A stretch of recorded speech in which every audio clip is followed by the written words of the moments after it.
جن کے بال سفید ہوتے ہیں کیا وہ مہندی لگا سکتے ہیں کیا؟ اس سے غسل اور وضو ہو جاتا ہے کیا؟ اور کہتے ہیں کہ مہندی لگانا سنت ہے اور عورت کے ہاتھ پر ہونا ضروری ہے۔ دیکھیے کسی نے ایک اچھا سوال کیا، مہندی لگانے سے وضو اور غسل کا کوئی تعلق نہیں، اس لیے کہ مہندی بالوں کے اوپر کوٹ نہیں کرتی ہے، مہندی بالوں کے اندر اور ناخنوں کے اندر چلی جاتی ہے۔ جیسا نیل پالش ناخنوں کے اوپر کور ہوتا ہے، وضو نہیں ہوتا، غسل نہیں ہوتا ہے۔ بالوں کو ڈائی کرنے سے اس کے اوپر کور آتا ہے، اس سے غسل وضو نہیں ہوتا ہے، لیکن مہندی ناخنوں کے اندر اور مہندی بالوں کے اندر چلی جاتی ہے، جس کی بنیاد پہ اس کا وضو سے اسے تعلق نہیں ہے۔ نبی اکرم صلی اللہ علیہ وسلم نے ایک شخص کو دیکھا، بلکہ معاف کرنا، ابو قحافہ رضی اللہ عنہ جو ابو بکر صدیق رضی اللہ عنہ کے والد تھے، فتح مکہ کے بعد ان کو آپ صلی اللہ علیہ وسلم کے پاس لایا گیا۔ آپ کے جب لائے تو آپ نے کہا ابو بکر صدیق سے، جا کر اس کے کسی بیوی سے کہنا، کیونکہ ان کے بال پورے سفید تھے، کسی بیوی سے کہنا کہ ان کے بالوں کو رنگ دے، اور ہاں یاد رکھنا کالے کا استعمال مت کرنا۔ تو جو اس سے پتہ چلا کہ سفید بال رکھنا یا سفید داڑھی رکھنا آپ نے پسند نہیں کیا، آپ نے اس کو رنگنے کا حکم دیا، اور رنگنے سے مراد اس کو لال رنگ سے اور مہندی سے یاد رکھیے، یا مہندی میں کوئی بوٹی، مہندی کے اندر کوئی بوٹی ہے نا جس کو بولتے ہیں، کوئی بوٹی، ایسی بوٹی جو صرف کچھ گہرا لال رنگ دے دے سادے لال سے، تو وہ ملا سکتے، اس لیے کہ آپ کے زمانے میں ایک بوٹی تھی جو ڈالی جاتی تھی مہندی میں، جس سے تھوڑا ڈارک رنگ آتا تھا، گہرا رنگ آتا تھا، آپ نے اس کی اجازت دی، یا سرخی جس کو کہیں گے کالے، مطلب اتنا ڈارک ہوتا تھا وہ اس سے رنگ، جس سے مہندی بالکل ایک دم ڈارک ہوتی ہے، ایسا کہ کالے کے قریب تک چلے جاتا، لیکن کالا نہیں ہوتا تھا وہ، تو بہرحال وہ بھی درست ہیں۔ تو بالوں کو رنگنا مستحب ہے، بلکہ ایک روایت میں آپ نے فرمایا یہودیوں کی مخالفت کرو، اس لیے کہ یہودی اپنے آپ کو سفید رکھتے تھے، سر اور داڑھی کو رنگتے نہیں تھے، یہودیوں کی مخالفت کرو، اپنی داڑھی اور سروں کو رنگو، اور ہاں کالے سے اجتناب کرنا، خضاب نہیں، خضاب کے علاوہ مطلب لال رنگ سے، یا بوٹی ملاؤ اس میں کچھ جس سے کلر ڈارک ہو، اس کا اور ڈارک ہو اور ڈارک ہو، لیکن وہ مہندی ہو، سمجھ میں آ جائے، لیکن وہ تو لہٰذا آپ اگر مہندی لگاتے ہیں تو مہندی سے کوئی غسل پہ فرق نہیں پڑتا، کوئی وضو پہ فرق نہیں پڑتا، مہندی لگانا اچھی بات ہے۔ اور اسی طرح عورتوں کو آپ صلی اللہ علیہ وسلم نے مہندی لگانے کا حکم بھی دیا ہے، اور مہندی آپ کی مطلب سنت ہے، سنت سے مراد یہ سنت ہر بار جو آپ نے کیا وہ نہیں ہوتا، آپ نے دیکھا خوش ہوئے، بلکہ عورتوں کو ہاتھوں کو آپ نے پسند کیا کہ عورتیں مہندی لگائے، تو لہٰذا بلکہ ایک روایت میں آتا ہے کہ خاتون کا آپ نے ہاتھ دیکھا اور کہا یہ تو مردوں جیسا ہاتھ ہے،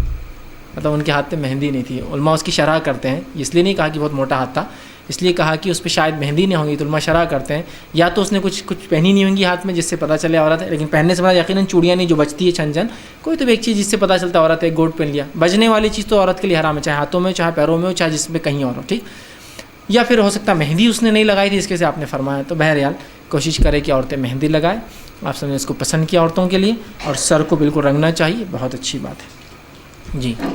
میں نے ایک اچھا سوال کیا کہ مارکیٹ میں بہت سی مہندیاں جو بلیک کلر کی آتی ہے، دیکھیے بہت سے لوگوں کو پتا تھا کہ مسلمان مہندی نہیں، مسلمانوں کے پاس مہندی حلال ہے اور وہ جو ہے دوسری چیز نہیں لگاتے، انہوں نے مسلمانوں کو ٹارگٹ کرنے کے لیے نیا کام کیا، کالی مہندی۔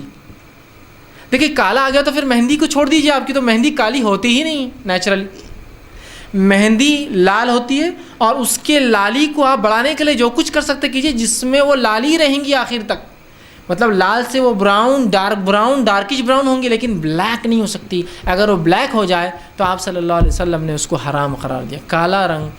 خضاب جس کو کہتے ہیں، ایسا رنگ جو کالا ہوتا ہے، جو انسان سر پہ لگاتا ہے جس سے انسان جوان دکھتا ہے، یا جوان اور اس بوڑھے میں جس کے بال سفید، فرق ممکن نہیں ہوتا ہے، ایسے رنگ کی ممانعت ہے۔ تو لہٰذا کالی مہندی صرف یہ ایک نام ہے جو مسلمانوں کو بیچنے کے لیے، کالا ہو گیا تو مہندی ہٹا دیجیے الفاظ۔ جو رسول اللہ نے جو بوٹی ملانے کی اجازت دی، وہ بوٹی کالی نہیں ہوتی تھی، اس بوٹی کے لگانے سے رنگ ڈارک ہوتا تھا مہندی کا، لیکن کالا نہیں ہوتا تھا۔ تو لہٰذا آپ کو مہندی لگانا ہے، مہندی میں جو کچھ ملا سکتے ہو ملائی جس سے وہ ڈارک ہوں گی، لیکن کالا اگر ہو جائے تو پھر وہ اگر مہندی بھی ریئل مہندی اس کو کالا کچھ تو بھی کیمیکل ڈال کیے گئے نہیں لگا سکتے، کہ اس لیے اس میں بلیک آ گیا، اور بلیک دھوکہ ہے، اس لیے کہ کوئی بھی انسان مہندی لگائیں گا تو کوئی بھی پہچان لے گا، چاہے کتنی بھی ڈارک ہو، یہ آدمی کے بال سفید تھے اس لیے مہندی لگایا۔ اور اگر ایک انسان جو ہے کالا رنگ لگا لے تو ممکن نہیں ہوگا گیس کرنا، جب تک کہ 2-4-5 دن پرانے بال نہ ہو جائے، جیسے نیچے کے نکلے بال کالے دکھتے ہیں، اوپر کے الگ گیس نہیں کر سکتے، تو یہ دھوکہ ہے، اور شریعت کسی بھی لیول پر کسی کو دھوکہ دینے کی اجازت نہیں دیتی، چاہے وہ کالے رنگ کے ذریعے ہو،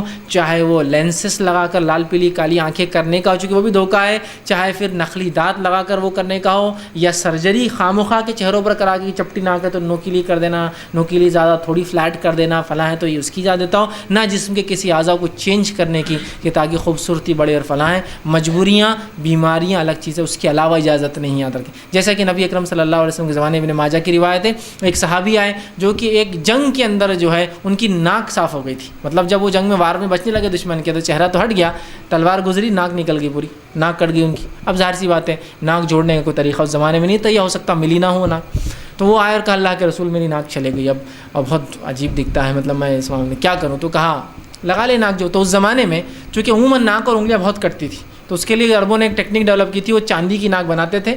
جس کو یہ ہڈی نکل جاتی تھی نا, یہ کٹنے سے ہڈی میں سوراخ ہوتا ہے جہاں سے ہوا جاتی ہے, تو اس میں ایک ہک ہوتا تھا, وہ لگائے تو چاندی کی ناک لگا لیتے تھے. تو ایک دن وہ آئے کہ اللہ کے رسول یہ چاندی کی ناک میں کیا ہوتا ہے, جب گرم ہو جاتی ہے نا بہت بدبو آتی,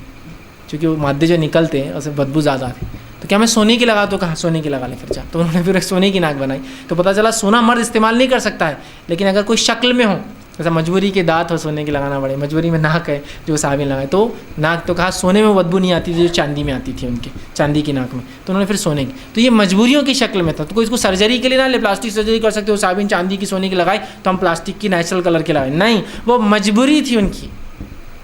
کہ وہ اگر کھلا رہیں گا تو ڈائریکٹ ہوا جانے سے بہت نقصان ہو سکتا ہے, آدمی بہت بدنما دکھ سکتا ہے, لوگ بات نہیں کریں گے اس. تو اس حد تک وہ نقلی ناک لگاتے تھے. لیکن اس کے علاوہ کوئی باڈیلی چینجز وداؤٹ مطلب اینی ریزن کرنا شریعتاً درست نہیں, اس میں وہ بھی انکلوڈ ہے کہ آپ بال کالے نہ کریں اور دیگر چیز نہ کریں. ٹھیک ہے, اسی پہ ہم بات ختم کریں گے. وآخر دعوانا الحمد للہ رب العالمین. سبحان ربک رب العزۃ عما یصفون وسلام علی المرسلین والحمد للہ رب العالمین.